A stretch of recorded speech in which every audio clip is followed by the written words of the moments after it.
Congress party senior నాయకుడు పాత బస్తీ నుంచి చార్మాల అసెంబ్లీ నుంచి పోటీ చేసి గతంలో పోటీ చేసినటువంటి వెంకటేష్ గారు ప్రస్తుతం మాట్లాడుతున్నారు.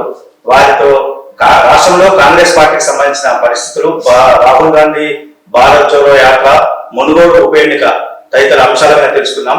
సార్ చెప్పండి, రాహుల్ గాంధీ భారత్ జోడో యాత్ర ఈ నెల 23వ తేదీ నుంచి రాష్ట్రంలో ప్రారంభమవుతుంది. ఈ నేపథ్యంలో చార్మినార్ నుంచి కూడా రాహుల్ గాంధీ భారత్ జోడో యాత్ర ప్రారంభించనున్నారు. దీనికి సంబంధించి మీరు చెప్పండి. రాహుల్ గాంధీ గారు భారతదేశంలో చేపట్టినటువంటి భారత్ జోడో యాత్ర కన్యాకుమారి నుంచి కాశ్మీర్ వరకు కొనసాగుతున్న నేపథ్యంలో ఈ నెల 23న మన తెలంగాణ రాష్ట్రంలోకి ప్రవేశిస్తున్నది. ఆ రోజు మొత్తం నియోజకవర్గంలో ఈ యాత్ర అక్కడ ప్రవేశిస్తుంది. ఆ 23వ తేదీన యాత్ర తర్వాత 24, 25 2 రోజులు విరామం దీపావళి సందర్భంగా మళ్ళీ 26 నుండి కంటిన్యూగా ఈ యాత్ర తెలంగాణలో కొనసాగుతుంది. ముఖ్యంగా ఈ నెల 31న అక్టోబర్ 1న మన చారిత్రాత్మకమైన చార్మినార్ వద్ద ఈ యాత్ర చేరుకుంటుంది. అక్కడ రాహుల్ గాంధీ గారికి ఘనంగా స్వాగతం కోసం అన్ని ఏర్పాట్లు కాంగ్రెస్ పార్టీ తరఫున, చార్మినార్ కాంగ్రెస్ పార్టీ తరఫున, అదేవిధంగా హైదరాబాద్ కాంగ్రెస్ పార్టీ తరఫున అన్ని ఏర్పాట్లు చేస్తున్నాము. మరి ఆ రోజు అక్కడ చార్మినార్ నుండి మరి రాత్రి వరకు కూడా ఇక్కడ హైదరాబాద్ లోనే వారి కార్యక్రమం ఉంటే చార్మినార్ నుండి అబ్దుల్గంజ్ నుండి గాంధీ భవన్ నుంచి నాంపల్లి, ఆ తర్వాత నెక్లెస్ రోడ్ ఇందిరాగాంధీ విగ్రహాన్ని అర్పిస్తారు. అక్కడ ఒక బహిరంగ సభ ఉంటుంది. ఆ తర్వాత నెక్లెస్ రోడ్ నుంచి మళ్ళీ మన బోయింపల్ వరకు కూడా ఈ యాత్ర కొనసాగుతుందని చెప్పి చూసుకుంటున్నాము. గతంలో పాత బస్తీ చార్మినార్ నుంచే రాజీవ్ గాంధీ యాత్ర ప్రారంభించారు, భారత్ సద్భావన యాత్ర ప్రారంభించారు. అంటే ఇప్పుడు మళ్ళీ రాహుల్ గాంధీ మరోసారి చార్మినార్ రాబోతున్నారు. దీన్ని మీరు ఎలా ఎదుగుతున్నారు? చాలా సంతోషంగా ఉంది. గతంలో మన మాజీ ప్రధాని రాహుల్ గాంధీ గారు కూడా దేశంలో సద్భావనను పెంపొందించడానికి చారిత్రాత్మకమైన చార్మినార్ నుండి సద్భావన యాత్రను ఆ రోజు వారు ప్రతిష్టాత్మకంగా తీసుకొని ఆ యాత్రను ప్రారంభించడం జరిగింది. అదేవిధంగా ఇప్పుడు రాహుల్ గాంధీ గారు కూడా దేశంలో ఇక్కడ మన బీజేపీ ప్రభుత్వం నిజంగా అసలు ఏమాత్రం కూడా పట్టించుకోవట్లేదు. అసలు నిరుద్యోగం కానివ్వండి, నిత్యావసర సరుకులు కానివ్వండి, ఎన్నో విపరీతంగా సమస్యలు ఎదురవుతున్నాయి. ఇవన్నీ పార్లమెంట్ లో ప్రస్తావించామన్నా కనీసం మాట్లాడించే అవకాశం కూడా లేకుండా చేస్తున్నారు బీజేపీ వాళ్ళు. దాన్ని దృష్టిలో పెట్టుకొని ఇవాళ రాహుల్ గాంధీ గారు భారత్ జోడో యాత్ర ప్రారంభించారు.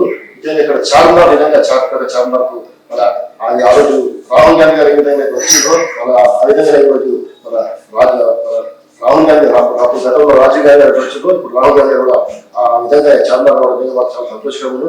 గతంలో అప్పుడు రాజీవ్ గాంధీ గారు వచ్చినప్పుడు మా తండ్రి గారు ప్రకాష్ గారు అక్కడ వారికి స్వాగతం పట్టడం జరిగింది. మరి ఈ రోజు నేను ఇక్కడ చార్మినార్ నుంచి పోటీ చేసి మరి రాహుల్ గాంధీ గారికి స్వాగతం పక్కన నిజంగా మా జీవితంలో మర్చిపోయే విషయం చెప్తున్నాను. ఓకే అండి, ఇప్పుడు మునుగోడు ఉప ఎన్నిక జరుగుతుంది. మునుగోడు ఉప ఎన్నికలో కాంగ్రెస్ పార్టీ పరిస్థితి ఏంటి?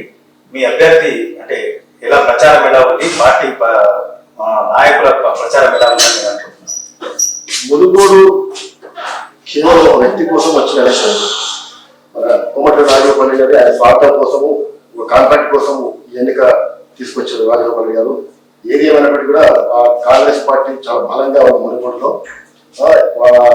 పాల్వాయి రేవంత్ గారు అందరికంటే ముందుగానే నేను మా అభ్యర్థిని ప్రకటించి అప్పటి నుంచే ప్రచారాన్ని ప్రారంభించడం జరిగింది.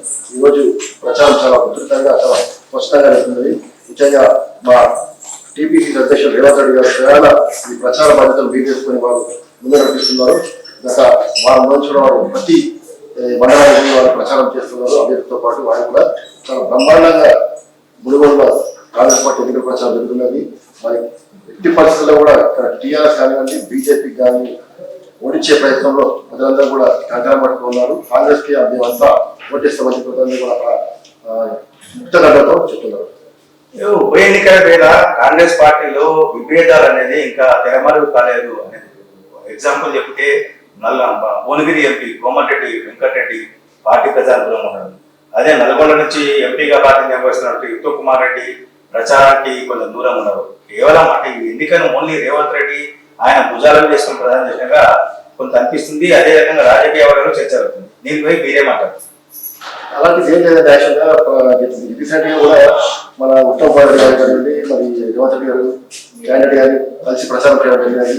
మరి రీసెంట్ గా వాళ్ళ నామినేషన్ కూడా అందరూ కలిసి కట్టుగా పోయి నామినేషన్ చేయడం జరిగింది. కోమటిరెడ్డి వెంకటరెడ్డి గారి విషయంలో వాళ్ళు కూడా రీసెంట్ గా పార్టీ కార్యాలయాన్ని వాళ్ళు కూడా ప్రారంభించడం జరిగింది. వాళ్ళు కూడా బాగుపడాలని చెప్పేసి ఈ రోజు మన కాంగ్రెస్ పార్టీ అధ్యక్ష ఎన్నికల్లో కూడా వాళ్ళు పోటీ చేయడం జరిగింది. దాని గురించి మన నెక్స్ట్ వారు కూడా వచ్చి ఖచ్చితంగా ఈ ఎన్నికల్లో ప్రచారం చేయాలని మేము అనుకుంటున్నాం. మొత్తం మీద రాష్ట్రంలో రాహుల్ గాంధీ భారత్ జోడో యాత్ర, అంతకుముందు జరిగినటువంటి రాజీవ్ గాంధీ యాత్ర, ఈ రెండిట్లలో వెంకటేష్ గారి కుటుంబం పాల్గొన్నది. ఆ రెండిట్ల చూసి ఆయన మహా ఆనంద పడుతున్నారు. మొత్తమే ఉప ఎన్నికలకు సంబంధించి మునుగోడు ఉప ఎన్నిక విషయంలోనూ కాంగ్రెస్ పార్టీలో ఐక్యత ఉన్నది, పార్టీ అభ్యర్థి గెలుస్తారని చెప్తున్నారు. కెమెరా పర్సన్ జయరాజ్ తో కృష్ణమూర్తి.